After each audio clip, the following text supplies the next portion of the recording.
Grenadiere und Freiwilligenverbände der lettischen Waffen-SS haben im Narva-Abschnitt alle Durchbruchsversuche der Sowjets zurückgewiesen und erfolgreiche Vorstöße durchgeführt.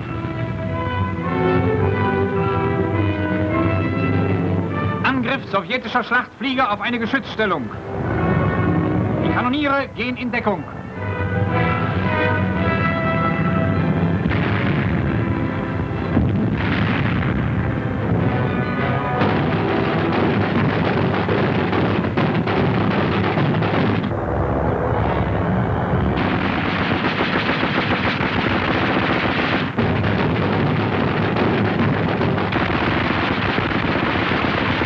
Abschuss!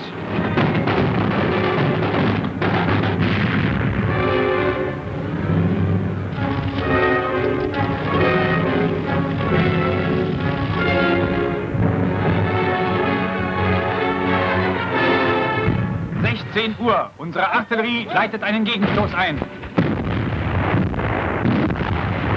Feuer!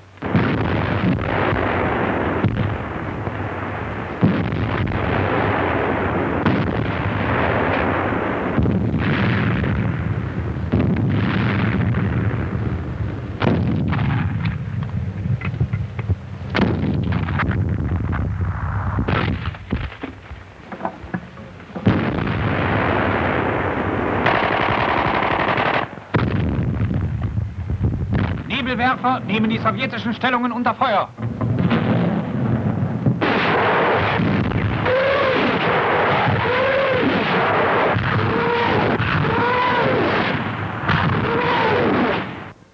Infanterie und Waffen-SS stellen sich zum Angriff bereit.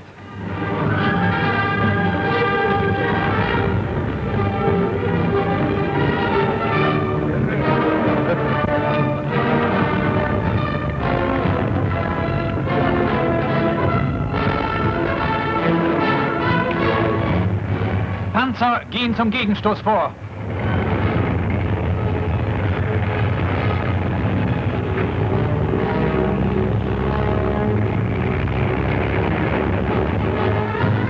Weit ausgeschwärmt folgen die Grenadiere.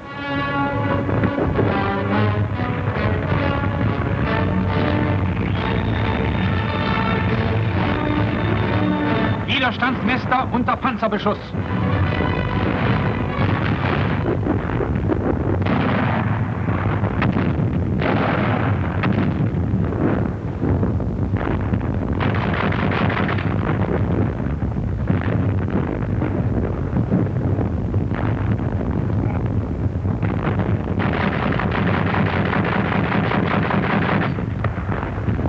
Unsere Infanterie und Waffen-SS durchbricht die sowjetischen Drahtverhaue.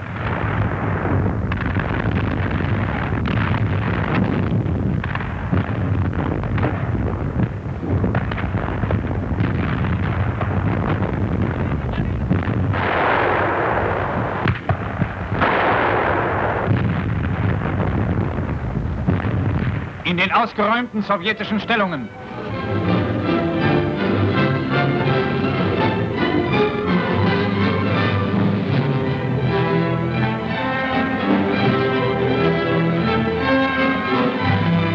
Ihnen wollen die Engländer Europa ausliefern.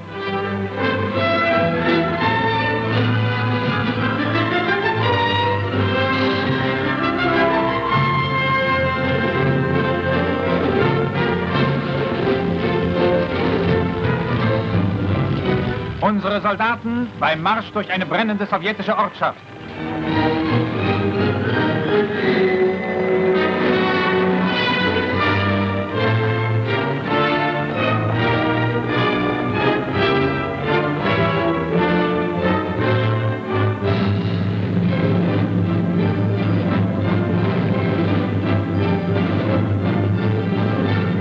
Die erste Zigarette nach dem Kampf. Das ging um Haaresbreite.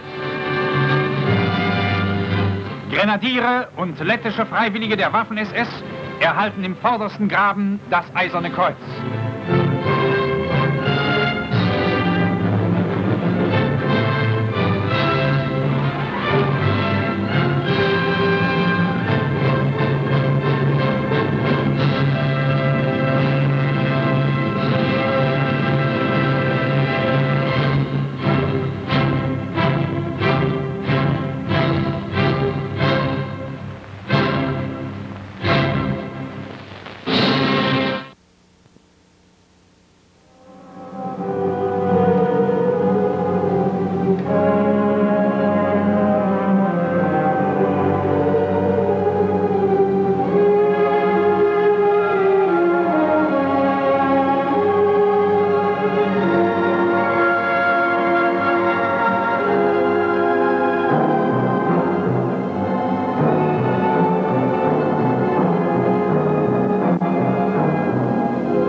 Von der Ostfront. Seit Beginn des bolschewistischen Großangriffes sind mehr als 30 Tage ins Buch der Zeit gegangen und man kann nicht sagen, dass ein Tag leichter als der andere war. Der Krieg zwingt uns, das in jahrelanger planvoller Arbeit nach dem damaligen Rückzug der Sowjets wieder aufgebaute zu vernichten. Die an einigen Stellen schnelle Zurücknahme unserer Truppen hat die Planmäßigkeit einer sich entwickelnden und immer stärker werdenden Verteidigung nicht auszuschalten vermocht.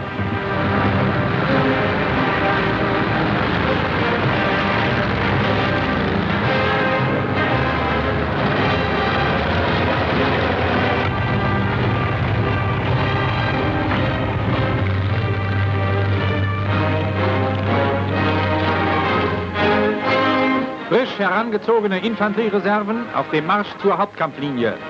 Trotz mancher Rückschläge und schwerer körperlicher Strapazen ist die Kraft unserer alten Ostkämpfer ungebrochen.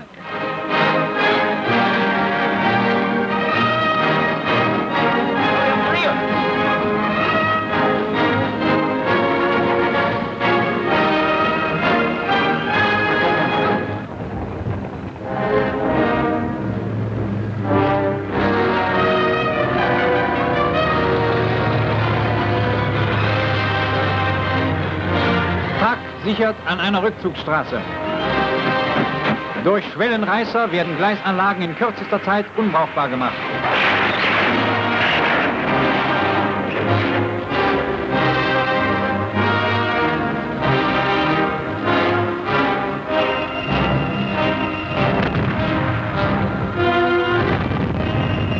Sprengungen vollenden das Werk.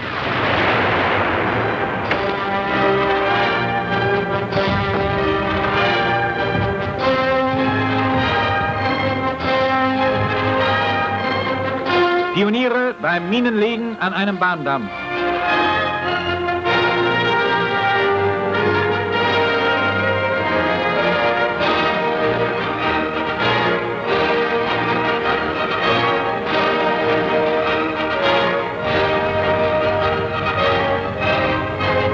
Alle militärisch wichtigen Gebäude gehen in Flammen auf.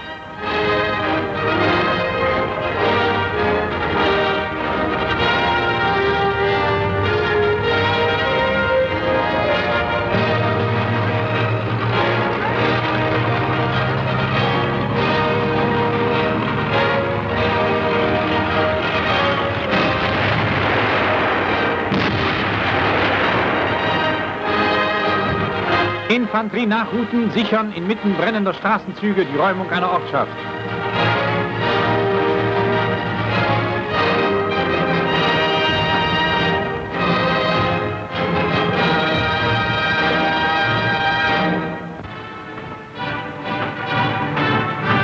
Auf einem rückwärtigen Bahnhof sind frische Reserven schwerer und schwerster Waffen eingetroffen.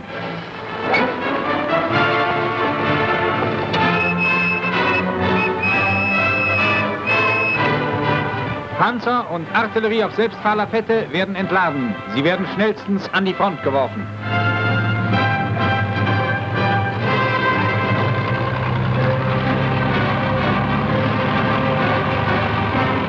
Hier rollen nach kurzer Einweisung Panzer zu einem Flankenstoß vor.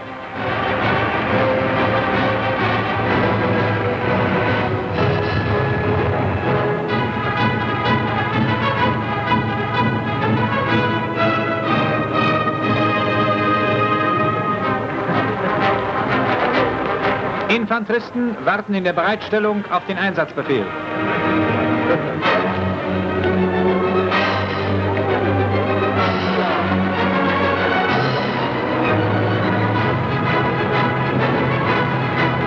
Alle Reserven sind eingesetzt zum Bau von Auffangstellungen.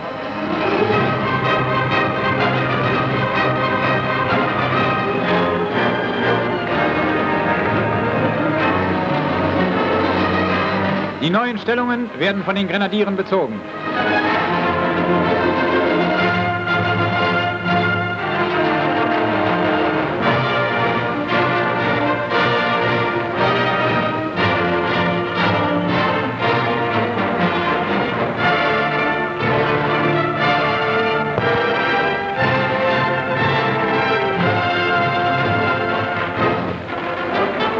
MG werden eingebaut und getarnt.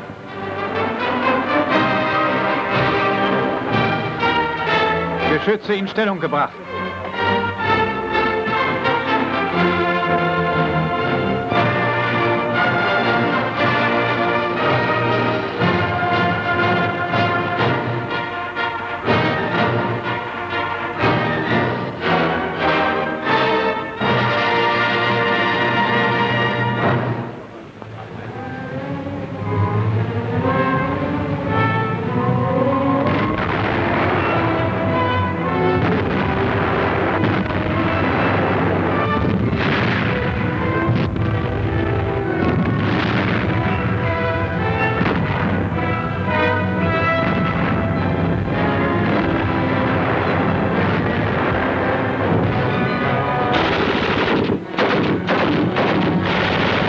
Unter dem Feuerschutz der Artillerie haben Panzer und Grenadiere einen Gegenstoß durchgeführt.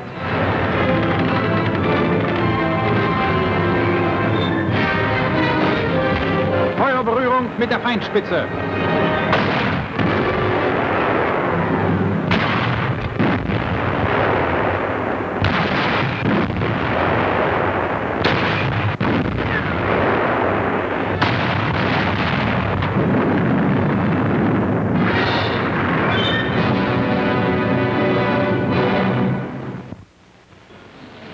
Der Kampf an der Ostfront.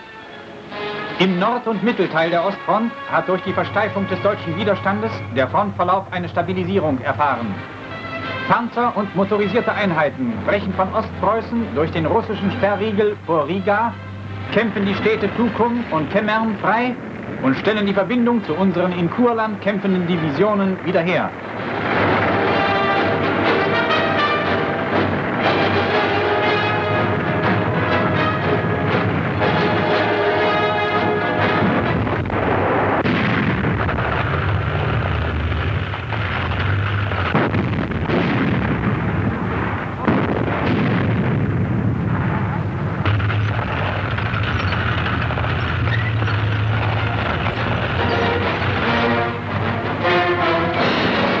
Tatkräftig unterstützt wird diese Aktion durch den Einsatz einer Kampfgruppe deutscher Seestreitkräfte, die an der kurländischen Küste bolschewistische Widerstandsnester ausschalten.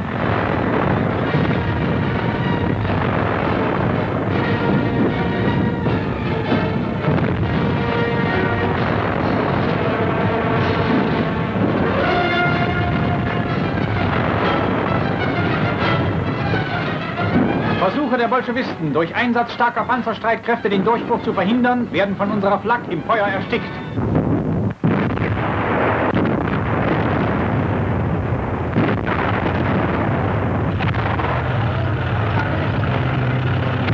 Ein T-34 greift an. Mit der Panzerfaust wird er auf kürzeste Entfernung in die Luft gejagt.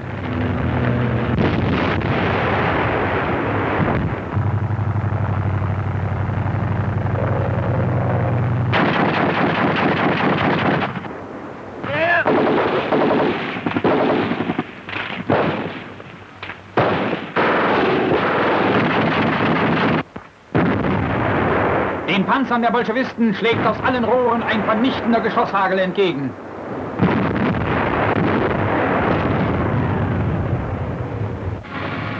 Auch an anderen Stellen der Front im Osten sind starke deutsche Truppeneinheiten zu Gegenangriffen übergegangen.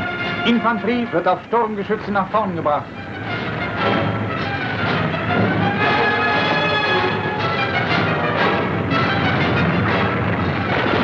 Aufklärungsfahrzeuge erkunden die Feindlage in einem Dorf.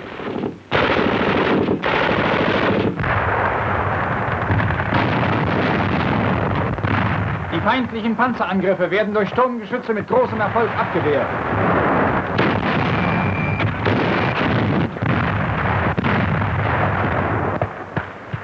Brennende T-34 kennzeichnen das Bild dieser Kämpfe.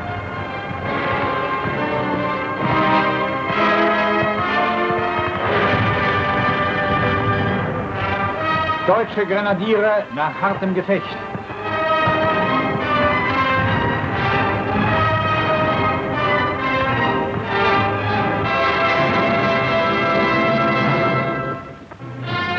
Die Hakenkreuzflagge weht wieder über dem befreiten Kemmern.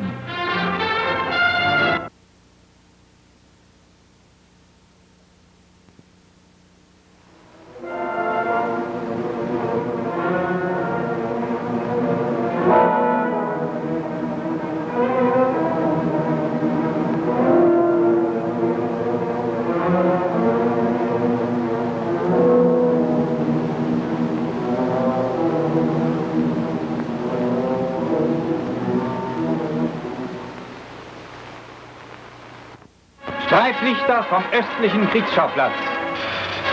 Die Baltenländer haben die Geisel des Bolschewismus oft genug spüren müssen. Estnische Bevölkerung verlässt auf deutschen Dampfern ihre Heimat.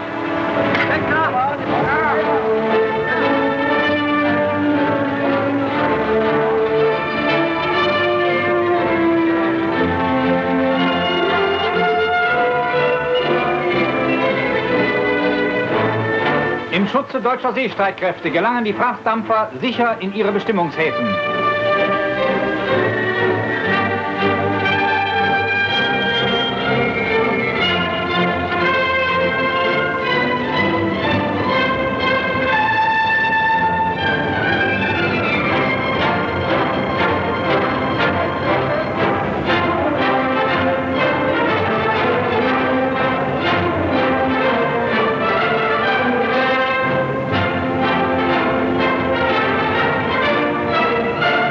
bedankt für die Überfahrt.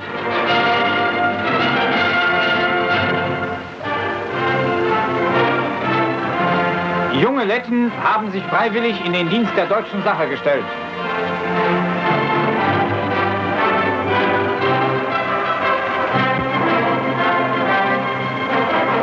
Als Luftwaffenhelfer werden sie in die Wehrmacht aufgenommen und feierlich vereidigt.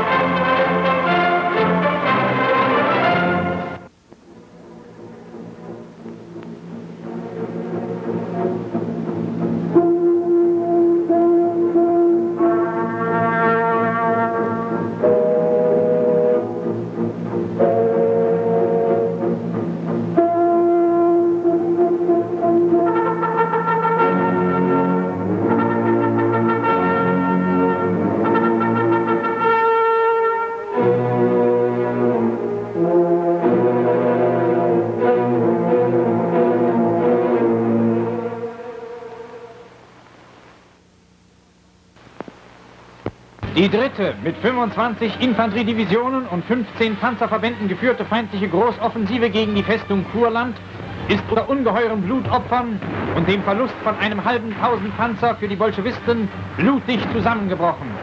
Wo der Angreifer sich zeigt, wird er von schweren Waffen zusammengeschossen.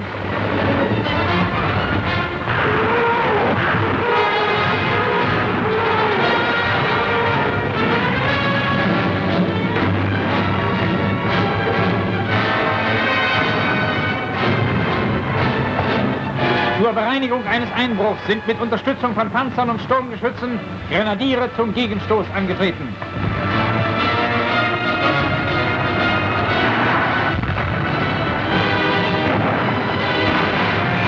Ein T-34 wird im Nahkampf mit der Panzerfaust vernichtet.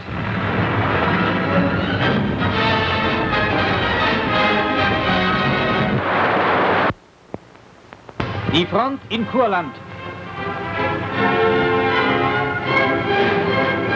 In den Gräben warten deutsche Grenadiere mit ihren Waffen jederzeit zum Zuschlagen bereit.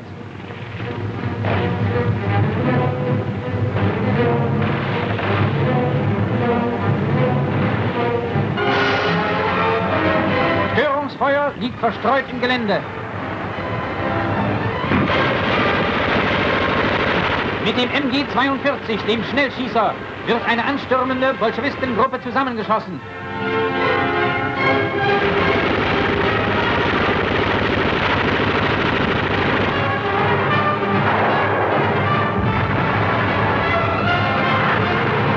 Wenn nicht die Abwehr gegen den stürmenden Feind die Stunden füllt, dann zerschlagen Nebelwerfer Bereitstellungen der Bolschewisten. Und es ist so wie in den Tagen des Großkampfes, in denen die Schlacht nicht zwischen Tag und Nacht unterschied.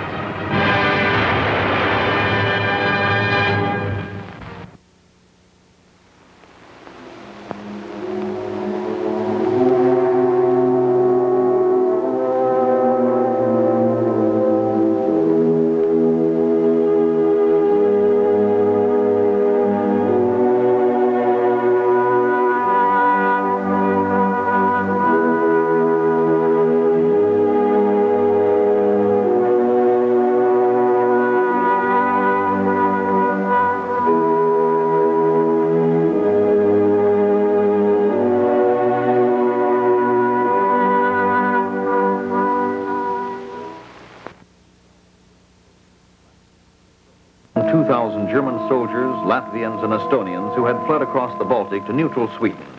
They go on a hunger strike when they hear, months after the end of the war, that they are to be turned over to the Soviets. Some attempt suicide.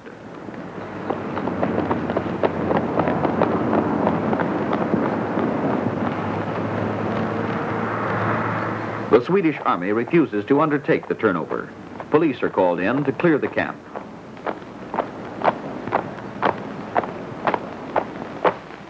Whole companies of them to overcome the passive resistance of the prisoners.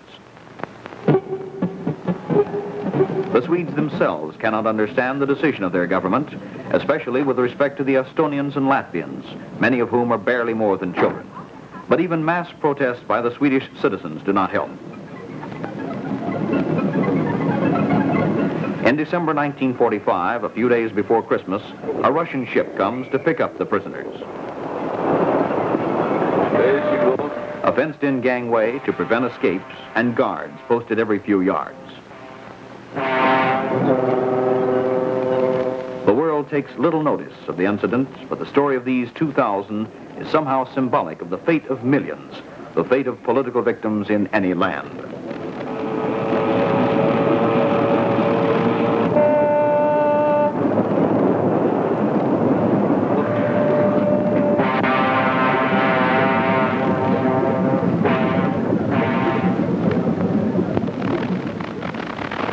Now, thousands of civilian refugees in Sweden no longer feel safe. Many decide to sail to America on even the tiniest ships. The lucky ones find a haven in Brazil or the USA.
This is a DP camp, a camp for displaced persons in Germany, but the people living here are not Germans.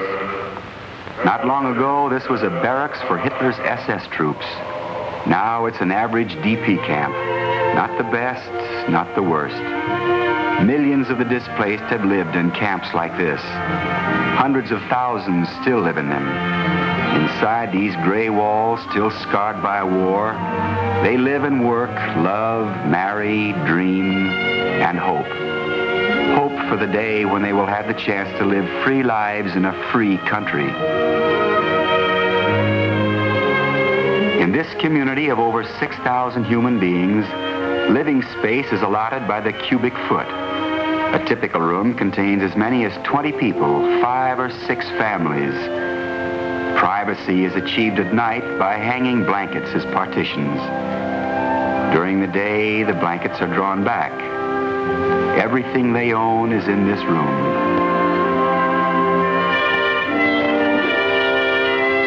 If you visited a DP camp before breakfast, this is what you'd see.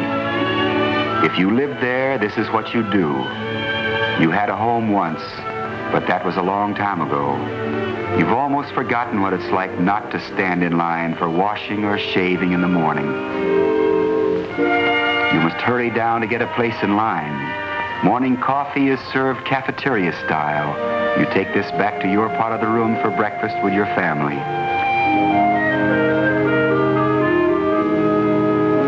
The DPs work not as slaves now. Some of the luckier ones have temporary jobs outside the camp. Plumbers, farmers, tailors, domestics. There are all kinds of people and they do all kinds of jobs. Every day is wash day for the DP housewife. Her family's wardrobe is so limited, only constant scrubbing keeps it clean. This camp has its own factory where DPs make pajamas out of Luftwaffe parachutes for themselves and other DPs. Some work inside the camp as mechanics, masons, carpenters, cooks, and machinists. They practiced old trades, they learn new ones. These people are part of a large, complex society. They run everything from an immigration bureau to a post office. They have their own police. They work out their own solutions to daily problems. Everyone receives a ration carefully measured in calories. Children and those doing heavy work get an extra allowance. Here's where DP housewives draw their rations. It's a monotonous diet, and quantities are strictly limited. The new German restaurants and cafes are not for these people. There is no dictator here, only a common need. All these people are wards of the International Refugee Organization, but they govern their own community in typical town hall fashion. The bulletin board daily calls attention to the varied recreational and cultural activities within the camp. DPs are always thinking of becoming a part of a normal community. They do the best they can to prepare their children for citizenship in another country.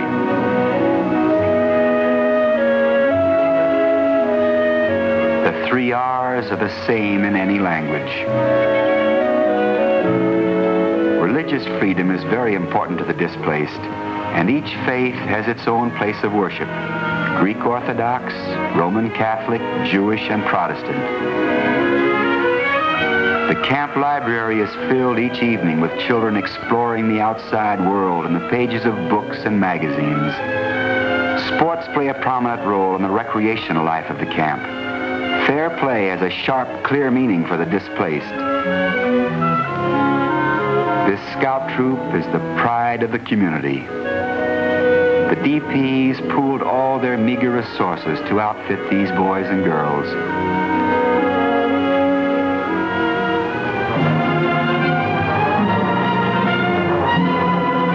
Within these grim walls, there is a continual search for beauty and self-expression. Each day they practice long hours. Their young dreams are bright with hope for a ballerina's future. There are many accomplished artists whose audience is limited now to his fellow DPs. The DP camp has its own hospital. Tuberculosis has taken its toll, and some of these people may never be cured. These unwanted are the people who wait with little hope. The sick and the aged and the crippled, officially known as the hardcore of the displaced person's problem.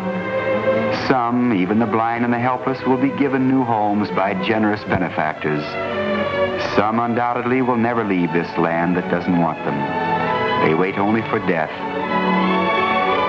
These, however, are not the only hardcore. There are also the strong and highly trained. Most countries don't want immigrant doctors, lawyers, teachers, musicians, so they also wait or hope or learn a new trade.